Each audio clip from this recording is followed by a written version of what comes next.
अब थोड़ा सा और सिद्ध करते हैं, ये शिव पुराण स्पष्ट करेगा। ये देखिएगा, शिव पुराण, संक्षिप्त शिव पुराण गीता प्रेस गोरखपुर से प्रकाशित है। देखिएगा, संक्षिप्त शिव पुराण, सचित्र मोटा टाइप, केवल हिंदी, संपादक है हनुमान प्रसाद पोदार। और ये कहाँ से प्रकाशित हुआ है? प्रकाशक एवं मुद्रक गीता प्रेस गोरखपुर, गोविंद भवन कार्यालय, कोलकाता का संस्थान। इस पे देखिएगा,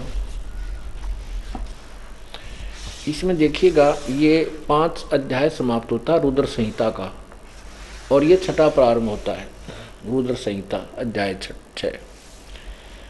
इसमें नारद जी ने अपने पिता ब्रह्मा जी से प्रश्न किया कि हे पिताजी,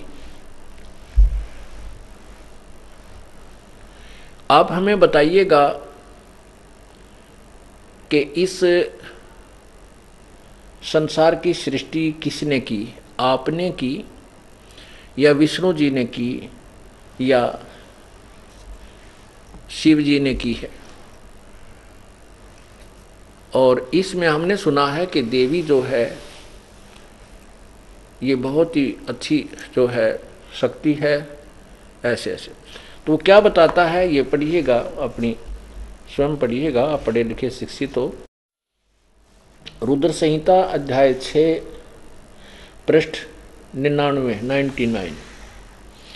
ब्रह्मा जी ने कहा, ब्रह्मन देव शिरोमणे, तुम सदा समस्त जगत के उपकार में ही लगे रहते हो। तुमने लोगों के हित की कामना से ये बहुत उत्तम बात पूछी है, जिसके सुनने से संपूर्ण लोक के समस्त पापों का अक्षय हो जाता है। यह अनामय शिवत्व का मैं तुमसे वर्णन करता हूँ। शिवत्व का स्वरूप बड़ा ही उत्कृष्ट और अद्भुत है, जिसमें समस्त चराचर जगत नष्ट हो गया था। सर्वत्र केवल अंधकार ही अंधकार था। उसमें तत् सद्ब्रह्म, ये बिल्कुल स्पष्ट लिखा, तत् माने वह है सद्ब्रह्म, सच्चा साहेब, सच्चा भगवान।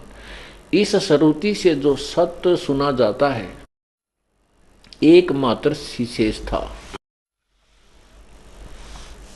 एकमात्र ही शेष था। आगे देखिएगा, जिस ब्रह्म के बारे में,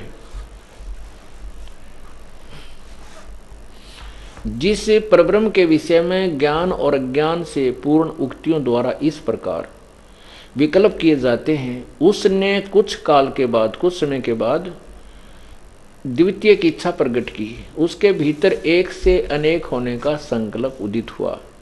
तब उस निराकार परमात्मा ने अपनी लीला शक्ति से अपने लिए मूर्ति यानी आकार की कल्पना की। मूर्ति माने आकार की कल्पना की। वह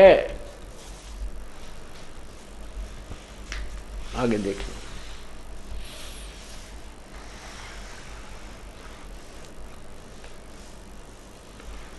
आइए, जो यहां देखना, जो मूर्ति रहित परम ब्रह्म है, उसकी मूर्ति, जिसने अपनी निराकार कहे हैं उसी ने कहते साकार मूर्ति भगवान सदाशिव है। उस निराकार की साकार मूर्ति ये भगवान सदाशिव हैं। आगे देखना सदाशिव की क्या डेफिनेशन बताएंगे। अर्वाचीन और प्राचीन विद्वान उन्हीं को ईश्वर कहते हैं। उस समय एकाकी रह के स्वेच्छानुसार विहार करने वाले उन सदाशिव ने अपने विग्रह माने शरीर से स्वयं ही एक स्वरूप भूता शक्ति की सृष्टि की, यानी एक स्त्री को अपने शरीर से बाहर निकाला, जो उनके अपने श्रीअंग से कभी अलग होने वाली नहीं थी।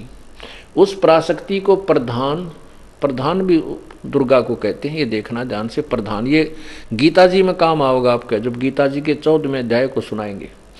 उस पराशक्ति को यानी दुर्गा को प्रधान, प्रकृति, गुणवती माया, बुद्धि तत्व की जननी और विकार रहित बताया गया है। वह शक्ति अंबिका कही गई है। उसी को प्रकृति, सर्वेश्वरी, त्रिदेव जननी, ओह, तीनों देवता ब्रह्मा विष्णु महेश की उत्पन्न करने वाली है, उनकी माता।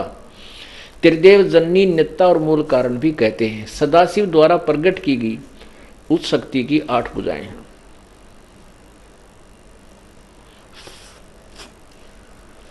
अब देखो स्पष्ट हो गया कि दुर्गा को प्रकृति भी कहते हैं, प्रधान भी कहते हैं, त्रिदेव जननी और नित्या और मूल कारण भी कहते हैं। सदाशिव द्वारा प्रकट की गई, यानी काल ने अपने शरीर से, काल के शरीर से परमात्मा ने निकाली थी। वास्तविकता ये है, उसकी 8 भुजाएं हैं, ये भी स्पष्ट हो गया। यहां देखो, वे जो सदाशिव हैं उन्हें परम पुरुष, ईश्वर, शिव, शंभु और महेश्वर कहते हैं। यहां देखना, वे सदाशिव जिसको कहते हैं, वे अपने सारे अंगों में भस्म रमाए रहते हैं उन काल रूपी ब्रह्म ने। अब देखो, ये जो सदाशिव कहा इन्होंने, वो भगवान सदाशिव हैं, और उसने एक समय विहार करने वाले सदाशिव ने अपने विग्रह से ही एक स्वरूप भूता शक्ति की सृष्टि की, तो वो सदाशिव को काल भी कहते हैं। ये देखो, वे अपने सारे अंगों में भस्म रमाए रहते हैं उन काल रूपी ब्रह्म ने। ओह, ये काल कहो चाहे ब्रह्म कहो, ब्रह्म ने एक ही समय में शक्ति के नाथ नहीं, ये शक्ति के साथ शिवलोक नामक अक्षेत्र का निर्माण किया था। उस समय उस उत्तम अक्षेत्र को काशी कहते हैं। वे प्रिया और प्रियतम रूप शक्ति और शिव, दुर्गा और शिव पति पत्नी रूप में, प्रियतम, प्रिया और प्रियतम रूप जो परमानंद स्वरूप है, उस मनोरम क्षेत्र में नित्य निवास करते हैं। काशीपुरी परमानंद रूपणी है। मुने उस शिव और शिवा ने प्रलय काल में भी कभी उसको अक्षेत्र को अपने सानिध्य से मुक्त नहीं किया, इसलिए विद्वान पुरुष उसे अविमुक्त अक्षेत्र नाम से जानते हैं। ठीक है, यहाँ देखिए, देवर से एक समय उस आनंद वन में रमण करते हुए शिवा और शिव के मन में यह इच्छा हुई कि किसी दूसरे पुरुष की सृष्टि करनी चाहिए, जिस पर यह सृष्टि संचालन का महान भार रखकर हम दोनों केवल काशी में रहकर स्वेच्छानुसार विचरें और निर्वाण धारण करें। यहाँ देखो, ऐसा निश्चय करके शक्ति सहित सर्वव्यापी परमेश्वर शिव ने अपने वाम भाग के 10वें अंग पर अमृत मल दिया। फिर तो वहां से एक पुरुष प्रकट हुआ जो तीनों लोकों में सबसे अधिक सुंदर था, वह शांत था, उसमें सद्गुण की अधिकता थी, वह गंभीरता का अथाह सागर था। अब देखो, 101 पर पढ़ा आपने, अब 102 पर देखें। 102 पे अब शिव ने कहा, वत्स, वो जो पुत्र उत्पन्न हुआ, शिव ने कहा, उस काल ने कहा कि बेटा, आप व्यापक होने के कारण तुम्हारा विष्णुनाथ नाम विख्यात हुआ, उसका विष्णु नाम रख दिया। अब देखो, ब्रह्मा जी बता रहे हैं, ब्रह्मा जी कहते हैं देवर से, तत्पश्चात कल्याणकारी परमेश्वर शाम सदाशिव ने पूर्ववत जैसे विष्णु पैदा किया था, ऐसे ही मुझे अपने दाहिने अंग से उत्पन्न किया। मुने उन महेश्वर ने मुझे तुरंत अपनी माया से मोहित करके नारायण देव की नाभिक मन में डाल दिया और लीला पूर्वक मुझे वहां से प्रकट किया। अब इससे क्या सिद्ध हुआ कि इस काल रूपी ब्रह्म तय अर्थात सदाशिव तय ब्रह्मा और विष्णु की उत्पत्ति सिद्ध कर दी। आगे चलकर इस काल ने ब्रह्मा और विष्णु का आपस में झगड़ा हो गया, इनके बीच में एक सतम रख दिया, तेजो में सतम बीच में डाल दिया, तो ये दोनों उसके और छोर ऊपर नीचे देख कर उसका एंड देखने लगे, उसका कहीं उनको और छोर नहीं मिला। फिर वहाँ कहते हैं वो साकार परमात्मा ये काल प्रकट हुआ और उसने कहा कि तुम दोनों मेरे से उत्पन्न हुए और तीसरा जो रुद्र है वो भी मेरे से उत्पन्न होगा और तुम मिलकर के जो है इस सृष्टि के कार्य को प्रारंभ करो।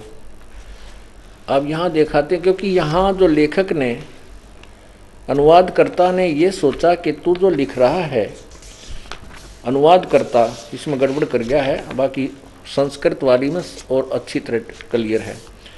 तो यहाँ 9वें अध्याय में स्पष्ट किया है, ये 4 सिद्ध कर दिए।